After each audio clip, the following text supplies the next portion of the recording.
Good afternoon, everyone.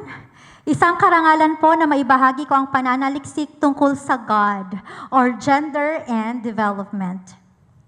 Sa kapaligirang puno ng aral at gabay, kabata ay namumulat sa totoong kulay ng buhay. Ang iba-ibang sexualidad at identidad ay nangangailangan ng pagtanggap. Kaya sa mga kwentong pambata, ito'y dapat nakasulat.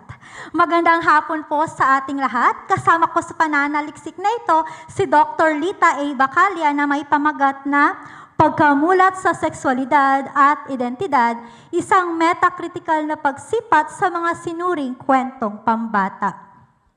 Ang kapaligiran ay kinikilalang mahalagang ambag sa paghubog ng pagkatuto at pagkatao ng isang bata. Napakahalaga ng pakikilahok ng magulang sa paghubog ng tagumpay sa pagdidisiplina ng kanilang anak. Pwede bang malaman kung sino-sino sa inyo rito ang may mga anak o kapatid o pamangkin na may edad 0 to 12? Ano-ano ba ang mga kwento na inyong ipinapabasa? Dahil ayon kina Nodelman at Raymer, ang mga panitikang pambata ay hindi lamang aliwan.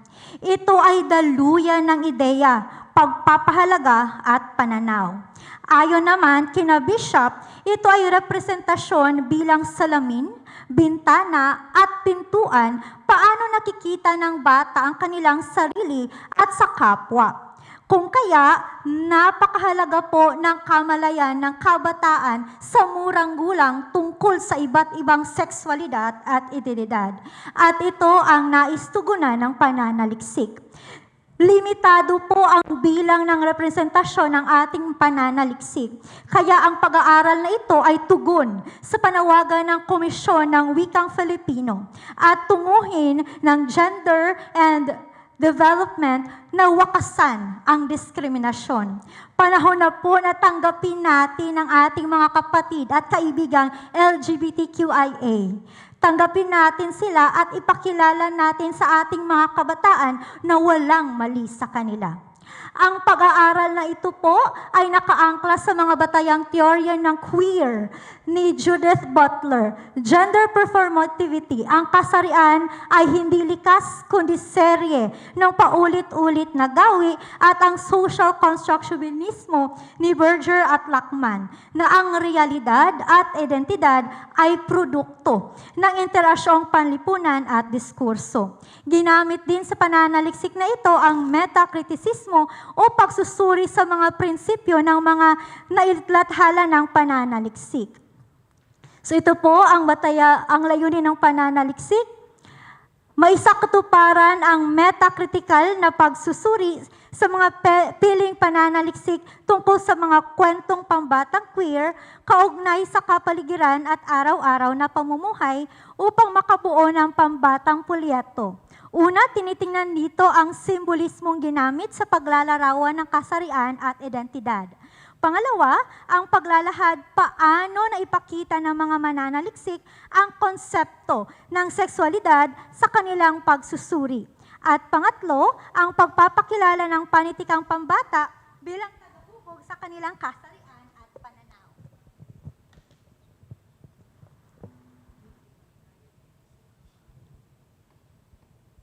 Ang metodolohiya ng pong ginamit, ito po ay kwalitatibong disenyo, particular sa metacritical na pagsusuri.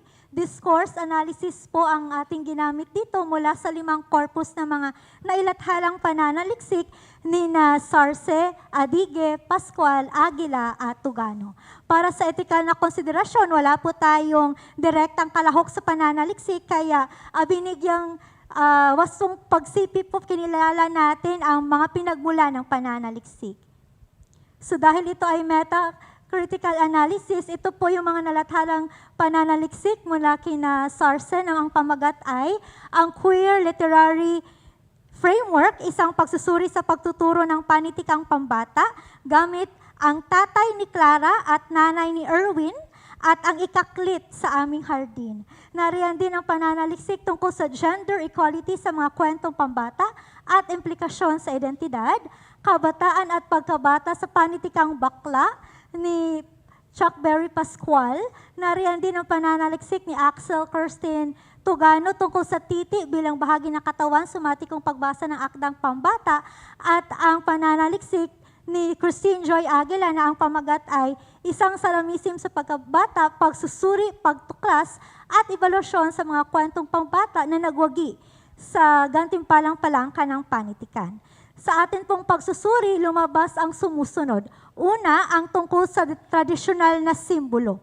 So makikita natin ang simbolo ng hardin. Ito isang kapaligiran na nagpapakita ng mapagkalingang pagtanggap. Dito makikita natin ang likatibong naratibo na ngayon, kailangan nating tanggapin na hindi lang tradisyonal na pamilya ang makikita natin na may nanay at tatay. Sa kasalukuyan, may pamilya na may dalawang tatay. May pamilya rin na dalawa ang nanay at kailangan iyong tanggapin. Panahon na rin upang baklasin natin ang dikahong gampani ng gamit sa bahay versus gamit sa opisina. Na kung blue dapat lalaki, na kung pink dapat babae. Na ang martilyo lalaki lang ang humahawak, hindi na dapat ganon. Hindi natin dinidiktahan ng kabataan kung ano ang gusto nila at ano ang gusto nilang kulay. Pangatlo, nariyan din ang simbolismo ng mapa na tayo ang mag-aakda ng sarili nating kagustuhan o tunguhin sa mundo. Pangalawa, lumabas dito yung politika ng pagkikilala at pagpapangalan at identidad. Gusto ko pong i-highlight yung pananaliksik ni Pascual at Tugano, yung paggamit sa wastong terminolohiya bilang proteksyon at katotohanan. Dahil ayon sa pananaliksik, only 10% of the children can accurately name their genitalia. Dahil dito, mas nagiging prone sila sa abuse. Kaya kung kayo po ay may mga anak, pamangkin, kakilala, or apo man, kailangan po nating itanim sa isip ng ating mga anak na iba ang penis sa talong. Hindi ito ahas. Dapat pangalanan natin ang kiki, ang vagina or buto bilang bahagi talaga ng katawan, hindi siya petchay, hindi siya flower, kasi kung hindi alam ng mga kabataang iyon, posibleng hindi nila mapangalagaan ang kanilang sarili. At statistics shows na nagkakaroon tayo ng misinterpretation kasi iba ang katawagang pinapakilala natin sa ating kabataan. Pangatlo, ayon kay Sarce, ang panitikan bilang battleground. So bumubuo tayo ng critical empathy at queer literacy. Ibig sabihin, sa battleground na ito, ipinapakita natin na pwede nating ipunla sa isipan ng ating mga kabataan na hindi bastos ang pagpapangalan ng ating katawan. Kagaya ng pagpapangalan natin sa mata, ilong at bibig. Pangalawa, babala ito laban sa bias at siklo ng diskriminasyon. So paulit-ulit lamang ang diskriminasyon at pagkikipaglaban ng ating mga kapatid na LGBTQIA araw-araw kung hindi ito mapuputol. Diretso tayo sa natuklasan.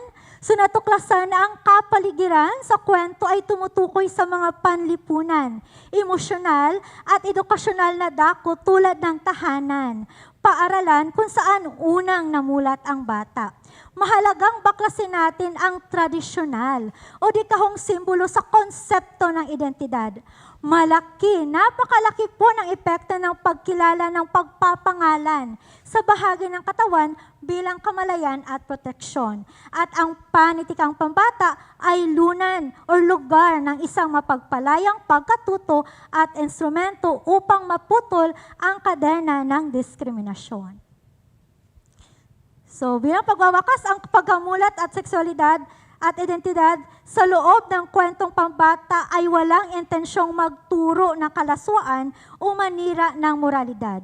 Nangangailangan ito ng intentional na kilos, pedagolohikal na araw-araw na pagsusumikap, lalong-lalo na magsisimula ito sa tahanan, papunta sa paaralan upang ipagtanggol ang konsepto ng sexualidad tungo sa seksualidad tulad ng kwentuhan bago matulog at talakayan sa silid-aralan kung saan natututuhan ng bata na ang identidad ay tinatanggap at hindi tinatakwil o konikwestiyon. So inirekomenda po sa pag-aaral na ito ang pagsasagawa ng local na workshop para sa mga manunulat at edukador upang mapagyaman pa ang kasanayan ng pagbuo ng materyales na sensitibo sa kasarian at natututong tumatanggap sa diversidad. So ito po yung polyeto. So makikita natin dito ang salitang mapa kasi kailangan tandaan ng bata na sila ang bida ng kwento nila. So ang buhay nila ay parang isang kwento at sila ang bida.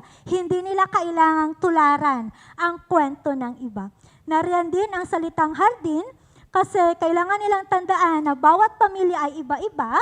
Mayroong pamilya na may nanay at tatay, may pamilya na mayroong dalawang nanay o dalawang tatay, pero lahat ng pamilya ay punong-puno ng pagmamahal. Kagaya ng isang hardin, iba-iba man, pero lahat magaganda. At nariyan din ang pagkilala sa bahagi ng katawan. So tandaan natin na iba ang titi sa saging, iba ito sa ahas, iba ang talong. So hindi petsay bulaklak. So ang pagbanggit ng tunay na pangalan ay hindi bastos. Ito po ay proteksyon sa pagpapangalan ng sarili. So walang kasarian at kulay ang kagamitan. So pwedeng pambabae o pwedeng panlalaki. Ito po again ay mula sa pananaliksik ni Sarce, Adige, Pascual, Aguila at Tugano. At tala sa langgunian, iiwan ko ang kataga na ang pagkamulat ay hindi nakasisira, kundi nakapagpapalaya. Ang kwentong pambata po ay salamin sa diwa at humuhubog sa kamalayan. Ang seksualidad ay hindi kabastusan. Ito'y likas hanggat may paggalang at sa kapwa wala kang inaapakan. Maraming salamat.